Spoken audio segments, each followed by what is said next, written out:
We have multiple people on the ground. Oh my God! Oh my God! Okay, I need an ambulance right here. A driver plows down a bike path, killing 8. Eventually shouting, Allahu Akbar. Inside of his truck-turned-murder weapon was a note that was citing his allegiance to ISIS. Another example of Islamic extremism right here in the U.S. Well, the terror suspect identified as 29-year-old Saifullah Saipov in the country on the diversity visa program. This diversity visa program should be gutted. To New Yorkers, be New Yorkers and live your life. We don't need politicians who will tell us to get used to it. We need politicians that'll tell us they're going to fight it. This is going to be the new sort of age or chapter of terror. Right to a Fox News alert and terror in New York City. Breaking overnight, police and the FBI swarming 2 different locations in New Jersey. Overnight, desperately searching for clues after the deadly ISIS-inspired attack. You had a terrorist in a rented Home Depot pickup truck plowing into a crowd on a busy bike path, deliberately running down innocent people, steps away from, believe it or not, ground zero on 9/11. 8 people dead, 11 hurt. Police found handwritten notes inside the cab of the truck written in Arabic and pledging his allegiance to ISIS. The attacker, a native of Uzbekistan, shot by police, is now in custody. Garrett Tenney is live at the scene in downtown Manhattan with the breaking details for us. Garrett, what is the latest this morning? Well, good morning, y'all. I can tell you that investigators are pouring into the background of 29-year-old Saifullah Saipov, and last night they conducted a number of raids and searches. Local reports say one of those included a mosque that he is said to have attended in New Jersey, and another location is the most recent known address where he lived with his wife and 2 children. Now, they are also looking back further into where he has been and who he has been in contact with since he arrived in the country from Uzbekistan in 2010, and that includes the Tampa area in Florida as well, where police questioned folks at an apartment complex that he used to live, looking for anyone who knew him. Now, investigators are also scouring his digital footprint, going through his text messages, emails, phone calls, as well as his browsing history, looking for who he's been in contact with, who he's been speaking to, and if there's any evidence of radicalization, that any evidence that has happened and what the time frame was that has happened. Now, we also know previously to living in Florida, officials told the Associated Press that when he first came to the U.S., he lived in Ohio. He registered 2 businesses there for commercial truck driving, one in the Cleveland area, one in the Cincinnati area. More recently, he lived or was an Uber driver here in New Jersey. At this point, it's not clear whether or not he was on the radar of law enforcement prior to this attack, and it doesn't appear that he has any type of lengthy criminal record either. We do know he was arrested in 2016 in Missouri. That was simply for an unpaid traffic ticket, though. Other than that, law enforcement is still digging into his background to see if there's any clues as to what led to this attack yesterday. Now, he is in the hospital recovering from his wounds after being shot twice by a heroic police officer who stopped this attack. His surgery was successful. We are told he is expected to fully recover. And now at least 12 of his victims who were seriously injured remain hospitalized, recovering from their injuries. As we heard just a moment ago, 5 of the 8 people who he killed were visiting from Argentina in what was supposed to be a trip celebrating a graduation, and they are now being mourned by their friends and family back home. Many other victims critically injured as well, hoping that they will pull through in the days ahead. Back to y'all. All right, Garrett Tenney live in Lower Manhattan with the very latest. Thanks, Garrett. So it essentially is a mile-long crime scene. Guy went on the West Side Highway and then jumped onto this bike path, went a mile long, and then stopped at Chambers Street on the West Side Highway, where he hit a school bus, got out with the 2 guns, fake guns, and started shouting Allahu Akbar. It just so happened there was a police officer who was at a nearby school who had been called there about a half an hour earlier to investigate somebody who said they were suicidal, so they sent a couple of cops. He was in the right place, shot the guy in the abdomen. He is now at Bellevue. That's Ryan Nash, a 28-year-old, just 5 years on the job, quickly moved and shot. We always heard in the past, too, these officers are so busy they can't get to the range. They don't shoot their gun that much. But, man, this guy was accurate, hitting the leg and the abdomen. So we'll see if he's able to recover. It's going to be fascinating to see if this guy talks about his background. The New York Post reports today that they once started flooding the area to see what he's actually like. They say that the one thing they noted about him, he went to a mosque around the block. Okay, that's fine. Number two is he was always belligerent, especially at the supermarket, where he would go in and argue about prices with the cashier and demand his own price. And that would, can you imagine knowing anybody that you know that lose their temper in a supermarket, that the manager actually knew who this guy was? Wow, maybe something changed in between his time living in Florida and moving up to New Jersey, because people in Florida said he was very nice. Some of his neighbors said that. So maybe he was radicalized, moved up to New Jersey. He was married to his wife at 19 years old. They got married in Ohio. They had 2 children.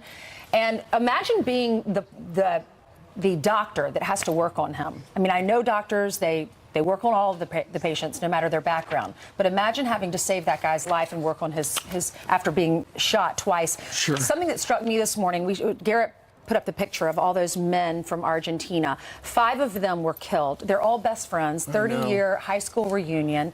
There were so many pictures online of them with their kids, with their families. There's the picture I'm talking about. 5 of them were run over. One guy, I guess, was one of the wealthier ones out of the group. He paid for 2 of them to come over here so that they wouldn't miss out on this trip. One of them is injured and was not killed. It's heartbreaking.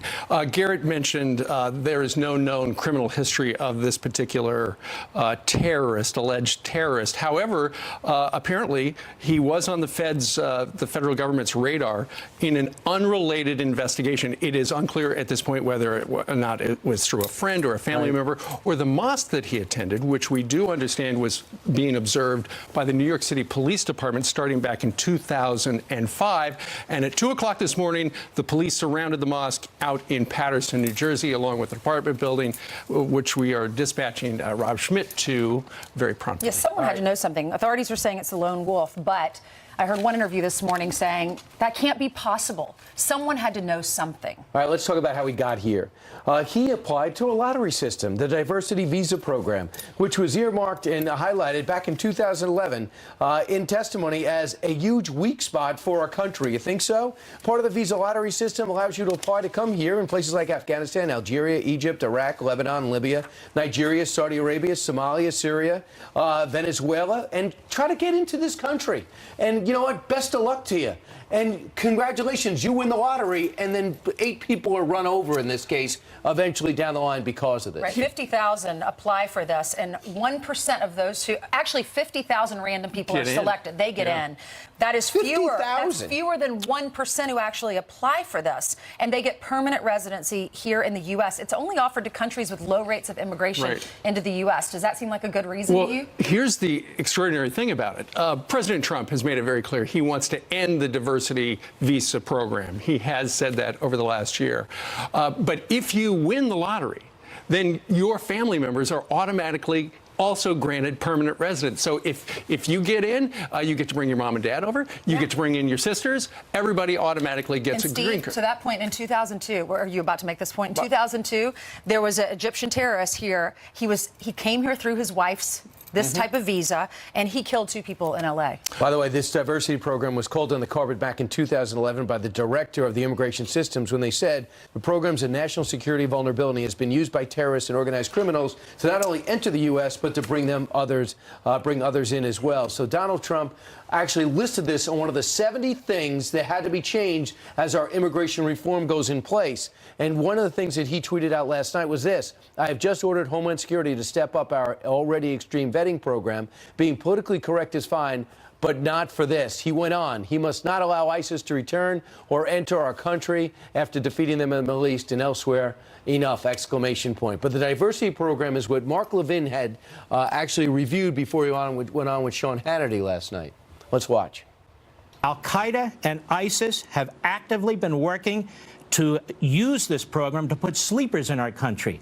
This mass killer has claimed an association with ISIS, hasn't he? This diversity visa program should be gutted. We don't need a diversity visa program where 50,000 people a year come into this country through a lottery system because we want diversity from different countries. Because the diversity visa program was set up, you see, to make sure that underrepresented countries can send their people into this country, too. And he did that in 2010. The program started before 1990, but in 1990 is when the current program was put into law under the Immigration Act. Do you know who the sponsor was? Chuck Schumer, the senior senator of New York. So this particular alleged terrorist brought in on this program that, according to Mark Levin, and I looked online, and there are a bunch of websites that say that Chuck Schumer was one of the sponsors. We have not independently confirmed that through our brain room. Let's see if he comes out and says, I'm responsible. Look, if your intention was pure, you really think we need more diversity, although our other definition is diversity, if you look all around you. If you really feel that way and felt that way in the 1990s, Chuck Schumer come out today and say, this thing is archaic, it's antiquated, since 9/11, everything has changed, and this has got to be gone. The president has said he wants it to be gone. You might remember this name, Mohammed Atta. Sure. He was also an Egyptian. He was one of the 9/11 pilots. He tried for that lottery 2 times. He actually got into the U.S. on a different visa to study aviation, but he did try. Sure. To get in on that on this diversity visa program. And what was the mode of murder? Once again, it was a vehicle. 2 years ago, the New York City Police Department started doing extensive outreach to truck rental businesses after ISIS said they were planning car and truck attacks. This started 2 years ago. So what they did was they went out to all the places that rent trucks, including U-Haul, Ryder, and Home Depot locations, and they talked to the people who would rent the vehicles out, and they said, okay, these are indicators of suspicious activity that you need to know about. They have since gone back twice just to make sure people understand the possibility that the person you're renting the truck to is not going to go haul some mulch. He might actually try to kill people with it. So they were briefed at least 3 times over the last 2 years. So this kind of operation has been thought to be possible by the New York City Police Department. And unfortunately, yesterday, it happened. And remember, the Ryder trucks of the 1993 World Trade Center bombing, when they rented those trucks, came in, parked them in the World Trade Center, and then blew up the parking structure underneath, which was underneath the building, and there were still cracks there before it eventually fell. Just one other thing about the visa program.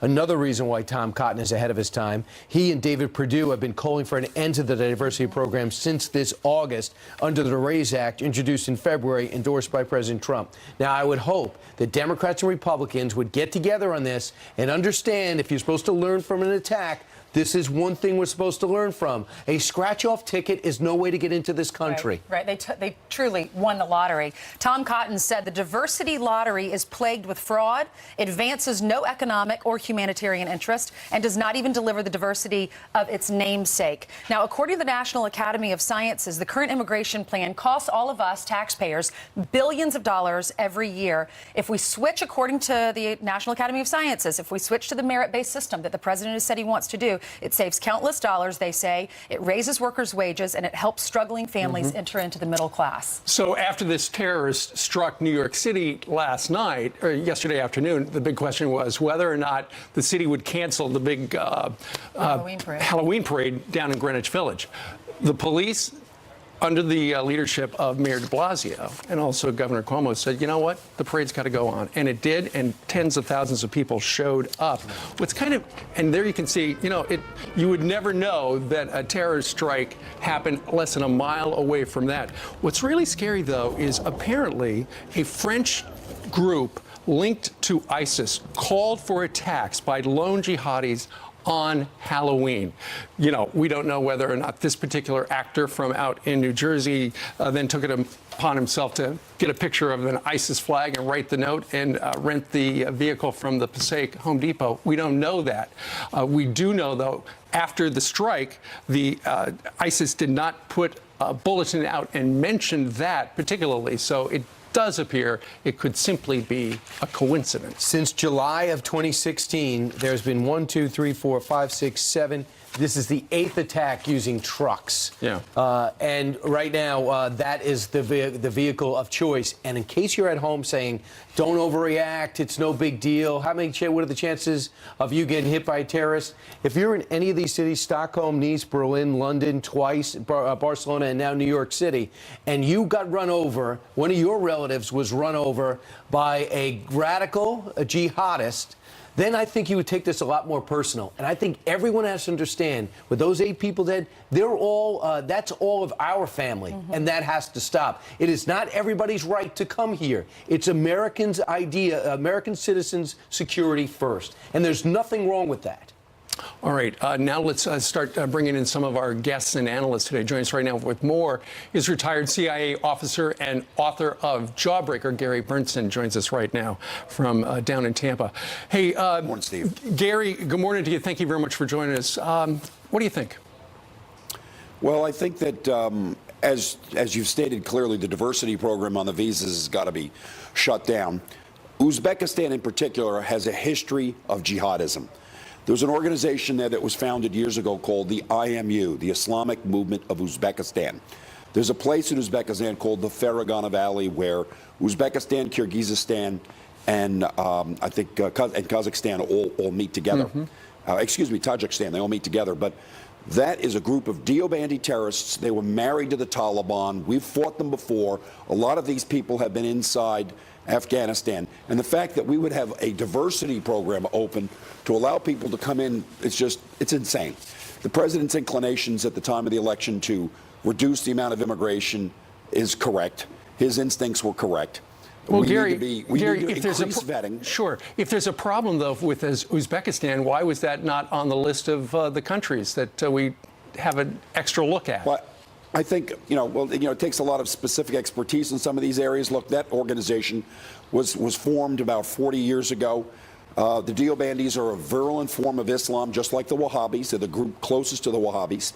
The Uzbek government's helped us over the years, and the Uzbeks will help us right now.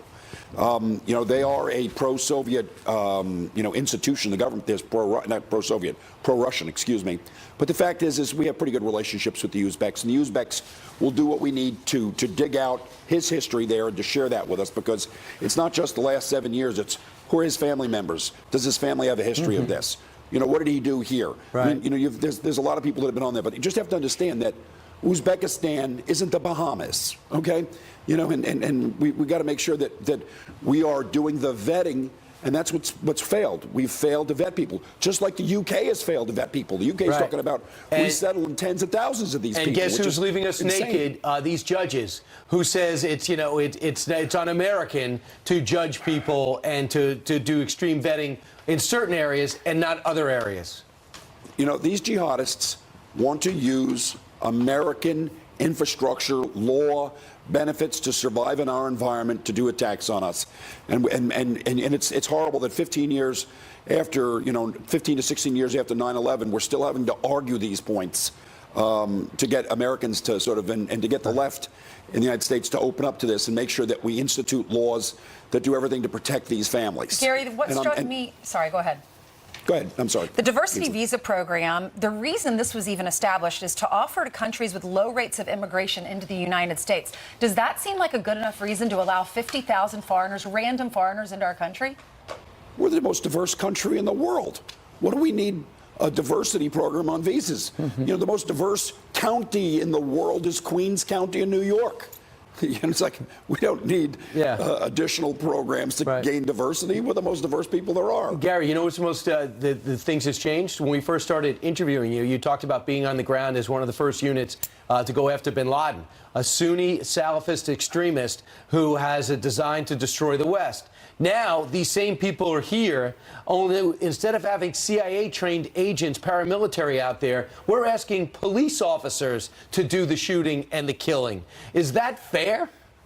Well, it's not an issue of whether it's fair or not. The issue here is to ensure the survival of the largest number of our citizens in these types of encounters. Individual police officers have to jump into action. They cannot wait for SWAT to arrive. And the very, very brave men and women of law enforcement have stepped up and done a wonderful job. Right. And my heart goes out to them and to their families because they are on the front lines. Sure. An average police officer is the most likely person to confront one of these people, not some CIA officer or FBI officer on a SWAT team. It's going to be a regular police officer in a squad car, maybe with his or her partner. And they've got to be ready for this. So every day that they wake up, they kiss their families goodbye. Maybe it's a day they don't come home. Well, there was one in that block yesterday when he crashed into the bus. Gary, we thank you very much for joining us live. Thanks, Gary. Thank you. You bet. And by the way, just a word of explanation of that video of that parking lot. Next time we show it, just know that that white minivan, the white Toyota Sienna, that apparently, that car right there next to the darker one with Florida plates, that is believed to have been the car that Sayfullo Saipov used to, he parked it right there and then walked about 50 feet into Home Depot and rented the flatbed truck that he then killed 8 people. I tried to rent a Home Depot truck, and they told me if I didn't buy something there, I couldn't rent it. And I wonder if the rules changed on Long Island from New Jersey, but... Well, according to their website, $75 down and then $19 for 75 minutes. They'll get that store video to see if you did buy something. We'll know something later. All right. Meanwhile, the New York attack is just the latest in a trend of jihadis turning trucks into weapons of mass destruction. Our next guest says there's one common denominator, and President Trump's extreme vetting can stop it. It's terrorists' new weapon of choice, the attack in New York City yesterday, just the latest example of jihadists using trucks to kill innocent people. In just the past 2 years, 139 were killed by ISIS-inspired vehicle attacks and hundreds were injured. So how do these type of attacks impact the way we fight radical Islam, being that you can't ban cars? Let's bring in Fox News national security and foreign affairs analyst, Dr. Walid Faris. Dr. Faris, this attack, none unlike Nice, Berlin, London twice, and Stockholm and Barcelona. It's not like we didn't try to learn something. Did we miss something? Well, look, the jihadists are smart. Every time they feel that there is a space we're not covering, they try. Then we realize. Then we become conscious. Then they move to another area. Look, the attacks that you have just mentioned taking place in Europe and in the United States indicates that basically they are ahead of us. What we need to do is make sure that we catch them before they start using these methods. And, of course, we're going to be discussing the issue of how to do it. Vetting is the answer. Dr. Faris, are you also in the agreement? Because Lebanon is where you're from, right? Yes, that's right. They are part of the visa lottery program, and so is Afghanistan. And we're wondering, is it time to really get both Democrats and Republicans to end this program today? What is important here is that we need to have a consensus on the entire issue of how do we fight the jihadists. That's why we need to have bipartisan approach, Congress and the administration, but more important, to educate our public. That's the biggest force that we have in this fight against the jihadists. And in terms of how to educate citizens as to how to recognize that there is a threat. That's number one. Now, with regard to programs, what is important about these programs is that there will be a component of vetting. Should it be lottery? Should it be even normal visa? If you want to go and get a visa from any country around the world, not just those specific countries, you may be a jihadist as well. So what is missing is basically this one program of vetting that we need to establish, which unfortunately, Brian, as you know, for the last 8 years and a half, or maybe 9 years, the previous administration did not choose to have vetting. Dr. Faris, if I put you in this room right now with the killer, with the killer who's recovering from an injury, what questions would you ask him to try to get to the bottom of what his motivations was to stop the next attack? Well, the question should have been before, because now he would know that it is about the case. If it had been before, I would ask him or officers would ask him many questions about his ideological beliefs, about his vision of the world. There will be enough terminology that actually Europeans and now Arab and Muslim countries are using abroad to understand that if he is a project of a jihadist. So it's very interesting in that I guess he would say he failed because he didn't get killed and martyred. And I just read the report from you last week with the complaints from the underwear bomber. He doesn't like prison. He doesn't like Supermax prison. It's really not that enjoyable. Is that this guy's life? And how is that message relayed to the rest of his jihadist buddies? If he has been indoctrinated and, of course, radicalized after that and has become a jihadist, this kind of mission and other missions would end up in a suicide mission. So, of course, this is not the result that he wanted. He wanted to be killed in action so that he would fulfill his dream of jihadism in heaven and what have it. But this is a message for the other jihadists. It's not about the actual success. It's about, look what I have done. I have drawn the attention of America and the world. I have hit in New York. You're going to see probably pieces of what we see now on the screen later on in some ISIS or other jihadist videos in the future. And finally, he wrote his notes. I'm a member of ISIS. In Arabic, to be found in his truck. What does that tell you? That tells me that ISIS can and has so much influence over people without even being in touch with them. Now, the law enforcement, who are doing a great job, will know if he had a connection or not. But even if he doesn't have a connection, it's the ideology that is the center of the battle. See something, say something. If I see an angry Muslim who goes into a supermarket always arguing with the cashiers, is that enough for me to go up to an officer and say, I'm saying something without being labeled anti-Islamic?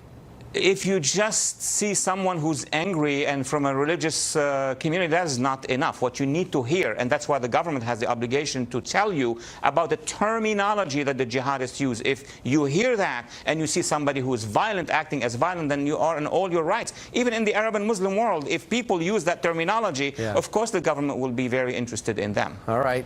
Thanks so much. Waleed Phares. We'll continue to talk every time this happens and try to adjust before they do. Thanks so much. All right, 29 minutes after the hour, this NYPD officer is being hailed as a hero for stopping this terrorist. And without brave men and women like that in uniform, this attack could have been much worse. Former NYPD officer Dan Bongino here live.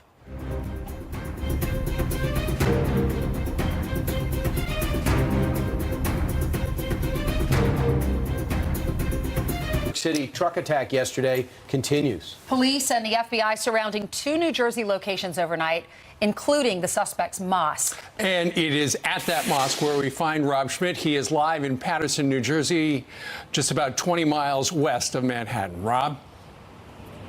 Yeah, guys, right outside the city. The mosque right behind me here, the Omar Mosque. We're actually outside of Saifullah Saipov's mosque and also his residence because he lived right behind this mosque, right back over here, just in the other direction on Genesee Street. This is a burgeoning Muslim community in this area in Paterson, New Jersey. Most of the restaurants we just passed coming into this part of the neighborhood were all Middle Eastern restaurants, and a lot of Muslims live in this area. There's a mosque, of course, right here behind me. A number of these residences, as well as Saipov's apartment where he lived with his wife and 2 kids, we understand, were raided overnight, as well as a number of storefronts in this area. I can tell you that the Omar Mosque right behind me has been on the NYPD's radar, even though we're in New Jersey, been on the New York City Police Department's radar since 2005. They've been keeping an eye on this mosque. So what they learn about the mosque is going to be very interesting to see what develops here in the next couple of days. Now, the suspect, 29-year-old Saifullah Saipov, let's pull his picture up and show him to you. This is a mugshot actually from 2016 when he had an arrest from Uzbekistan, here on a diversity visa in the United States since 2010. He was living in Florida for what we believe to be is the bulk of that time, and might have been relatively new to the Northeast and the New Jersey, New York area, maybe only just the last few months. He rented that truck that he used in this horrific attack at a Home Depot right down the street in Passaic, drove it then about 15, 20 miles, as you said, Steve, into the city, probably flipped down from the Holland Tunnel, headed south Soho into Tribeca, jumped up on the bike path, and created all that carnage, killing 8 people, injuring a number of others that were in the hospital. And here is one of his fellow mosque-goers, Saipov's fellow mosque-goers, talking about how nobody at this mosque, according to this person, knew who this guy was as of yet. He lived here for 3 months, and obviously, like, I've asked a lot of people here. No one knows him, like, no one recognizes his face. This is a personal situation, you know, this is a personal fact that he did that, which is, I feel so bad, because, again, this is, Islam is never teach us, like, to kill people. Well, you can expect that authorities, the FBI, police are going to lean pretty heavy on this mosque to figure out exactly what happened here, to figure out how he was radicalized and if it happened in this building right behind me. The suspect, Saipov, is now out of the operating room. He was shot in the leg, but he is recovering now, and he will be questioned, I'm sure, intensely, as will his wife. And, of course, his 2 kids and his wife live right here in this same neighborhood right behind the mosque. We'll send it back to you guys. All right, Rob Schmidt live in Paterson, New Jersey. Thank you very much. Right now, let's go down to Florida. Let's bring in Dan Bongino, former New York City Police Department officer, former Secret Service agent, and the host of Renegade Republican. Dan, good morning to you. Good morning. Yeah, good to be here. So this guy came into the country on the diversity visa lottery. It has been suggested that Chuck Schumer, now a U.S. Senator, was one of the sponsors. He was not. However, he was a congressman back in 1990. And during congressional deliberations, Chuck Schumer successfully attached to the 1990 Act, the Immigration Act, his diversity visa proposal, also known as the Green Card Lottery, intended to bring in more people from Europe and other countries as well. The president last night, Dan, suggested we needed more super vetting, essentially. Is he right? Steve, he's absolutely right. Listen to me. Our immigration policy is suicidal, and that is not hyperbolic. There is no, let me repeat this, there is no constitutional right to immigration. Our immigration policy should have one goal, only one goal, no other goals. It should be to enhance the prosperity and safety of the United States of America. A diversity visa program? Let me give you some numbers here, Steve. In 15 years, in the last 15 years, we've admitted close to 2 million people from predominantly Muslim countries. To put that in perspective, the country only has about 300 million people. How much more diversity do you want? Diversity visa program? How about a United States first immigration program? I mean, really, this is suicidal. This has become a political talking point and not reality. It's time to wake up to what's going on. We're at war here. They're at war with us, and they're not interested in politics. They're only interested in death. Dan, what got me is you only have to have either a high school diploma or 2 years work experience. If you're randomly selected, you get to come in and have permanent citizenship here in the U.S. I don't know why we even have this anymore, considering the fact that one of the 9/11 pilots applied for this twice. An Egyptian terrorist from back in 2002 came here with his wife. His wife got one of these lottery tickets, and he killed 2 people in L.A. So why do we even have this anymore? Your guess is as good as mine, Ainsley. You know, we're trying to think like normal human beings in a world that's gone mad with insane politics. The numbers I just gave you, by the way, about the 2 million people on this diversity visa program from predominantly Muslim countries, that doesn't even count for student visas, people we bring in on student visas. Right. So there's more. And secondly, you know, I was a Secret Service agent for a long time, and here's one thing that always stuck out to me, and don't ever forget this if you're watching this program. When you go overseas and you hear about vetting, don't for a second think you're walking into the Syrian Department of Motor Vehicles and getting a list of parking tickets this person's got for 15 years. Don't judge vetting by U.S. standards. The point I'm trying to make is, vetting what? What are you going to ask for a library card in Uzbekistan? They don't have the data systems we have. You can't vet on information you don't have. And a lot of these countries don't have robust systems like we do. This is suicidal, these types of programs. So let me ask you something, Dan. 5 years in, I don't know how many years you spent on the force. If it was you, or you can imagine the mindset of an officer, which we can't, they're at one call, they get word about this truck out of control and people on the ground. This 28-year-old officer gets in his car, drives over, sets and shoots a guy who looks like he has 2 guns in his hand, pointed in the air. And you look left and right and see nothing but bodies and a bus that got rammed. Talk about the mindset of the officer. You know, now you see why when you guys are kind enough to invite me on the show and it's about defending the police officers, why I'm so passionate. You know, having spent most of my adult life in law enforcement, these are men and women who, Brian, I can tell you this with no reservations, I will bet you this officer didn't even think about doing it. He just did it. Whereas your first instinct and mine and everyone's right now outside of law enforcement would be to get away, reasonably so. You don't want to get run over or shot. This guy's first instinct is to go towards the gunshots. You know, we had an expression in the Secret Service called, get big. Meaning when the shots start coming your way, God forbid, towards one of our protectees, you get big. You don't crouch down because you're going to eat that bullet. These guys in law enforcement and women get big every single day. And now you see why I'm so passionate about defending them all the time. Right, and they deserve our accolades, not our scorn. And but another thing is they're in the most crowded city in the world. And yet, he was in the street, yes, but in the back of your mind, you're saying, man, when's the last time I shot this? Am I going to be on target, number one? And what am I aiming for? Well, they're always aiming center mass because, remember, the goal of a use of force interaction is never to kill as a police officer. It's to stop. And the best way to stop what's happening, whether it's someone driving in a vehicle or someone shooting back at you, the best way to stop that action is to hit that person's center mass. That's always where you aim. It's never to kill. That's a left-leaning talking point that police shoot to kill. They never shoot to kill. They shoot to stop. And thank God this officer, guided by the Lord, had the power to stop this right away, because this could have went on a lot longer.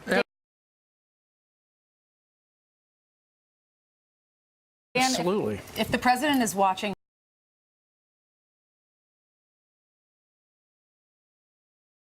what's your message to him? What do we need to do differently?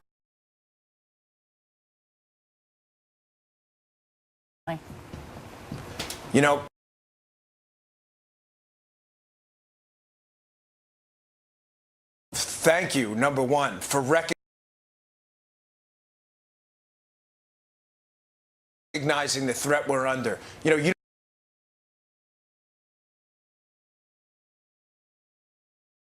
don't get to make the rules of war, your enemy does. If you go in the boxing ring, your enemy puts glass and coats the outer portion of his glove with sharp glass, you don't get to say, hey, I don't agree with that, because he's punching you in the face with that sharp glass while he's doing it. Thank God we got a president who finally recognizes the threat we're under. This isn't tiddlywinks. This is war. People want to Part kill of his us. immigration reform, he listed this, get rid of the visa, this lottery program. Senator Tom Cotton put it there, recommended that, and now it's in his program, and basically it was cast aside for some other day on immigration reform.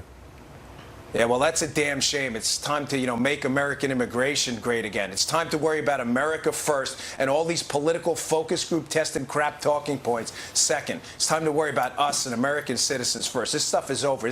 We're at a serious time right now. We're at war. We better recognize that. All right. Dan Bongino joined us today from Palm City down in Florida. Dan, thank you very much. Thanks, Dan.